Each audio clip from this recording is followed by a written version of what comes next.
Greetings fellow tank commanders. In this video I'm going to be showing you a game that I played in the Centurion Action X. This is a tier 10 British medium tank armed with a 105mm cannon. The game I'm playing is a standard battle on Nomonhan with 10 tier 10s on my team, 9 on the enemy team, and 1 artillery on each team. For this game my tank is equipped with a gun rammer, enhanced gun laying drive, and coated optics. And I'm using a British crew which has 5 crew skills and perks. So when I first got the Centurion Action X, I did terribly with it. Part of that reason was because I switched the experienced crew that I used to grind up the line with a brand new crew. So I really didn't have a good starting impression with this tank, but now that I've gotten this crew a few of the basic skills and perks, I'm taking another run at it. And this was my first game back with it, and I chose this position here because I had a game with my Leopard 1 where I saw Centurion Action X using this position quite well, and that player annoyed me all game. So I wanted to see if I could have a similar performance with my Action X in this position. I moved a little too far forward and took a big hit from artillery. Fortunately it wasn't anything too serious and I can still come back from that, but it's not a great way to start off the game. My artillery teammate responded with a humongous hit on the enemy tank destroyer, and just with that one hit I felt like this position had already paid off.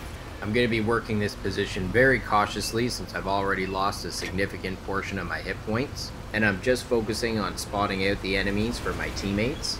And I'll worry about getting damaging shots later once the enemy is thinned out a little bit.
I saw the E50M getting a little impatient there and he overextends, and just repositioning that tiny bit allows me to get a good hit on him.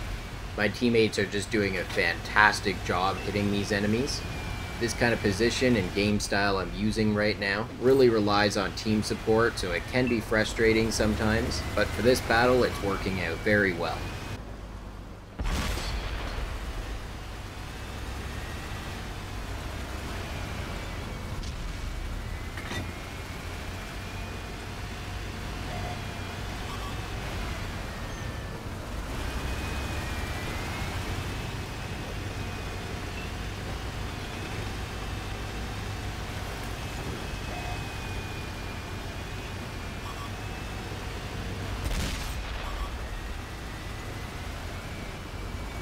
I've got some more easy shots on another medium tank. It's not that these medium tanks are making any crazy maneuvers here, but they're just trying to make something happen when my team has a very solid defensive line here, and that kind of move just doesn't work when the enemy is taking as much damage as they have here. We've made a lot of progress on this flank and the enemy artillery has been destroyed, and so I'm looking for those easy damage hits here to help clean up this flank.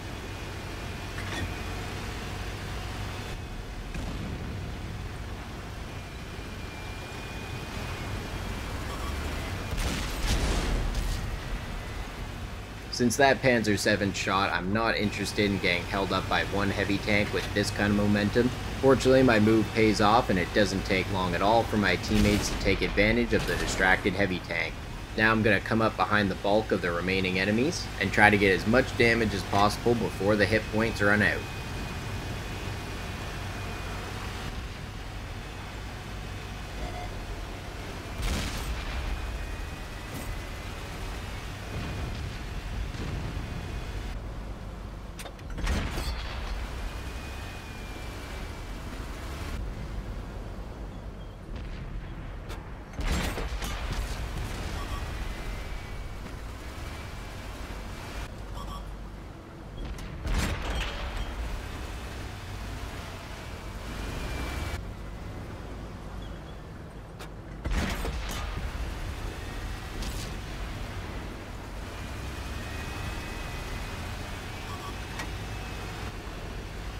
I was keeping track of the Death Star's reload, and when 20 seconds had passed I decided not to take the risk and just let my chieftain teammate finish him off.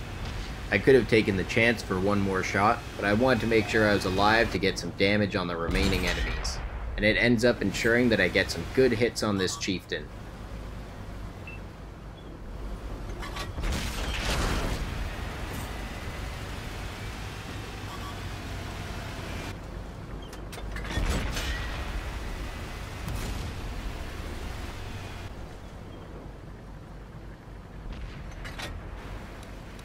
Now let's check the post-game stats and see how I did.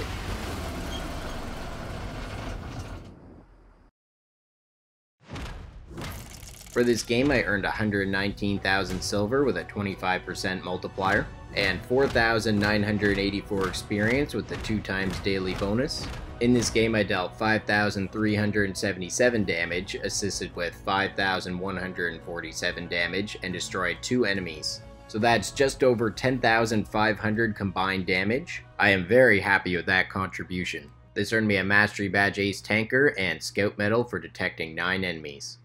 I placed at the top of my team, earning a base XP of 1,661. I managed to hit 18 of my 19 shots and penetrate 16 of those. In terms of crew and module damage, I only damaged the fuel tank and the Leopard PTA. Well, that was a huge contribution with the Centurion Action X, using just a few simple medium tank strategies. I had great team support and a few things definitely had to go my way to make sure this happened, but I managed to get in a good support position and take advantage of some key opportunities, and then I got aggressive at just the right time to capitalize on the enemy's crumbling team. This game was really quite important to me because it was my first game back with the tank. It gave me a nice confidence boost with this tank, which has led to some good averages with it since. Stay tuned for more awesome World of Tanks videos.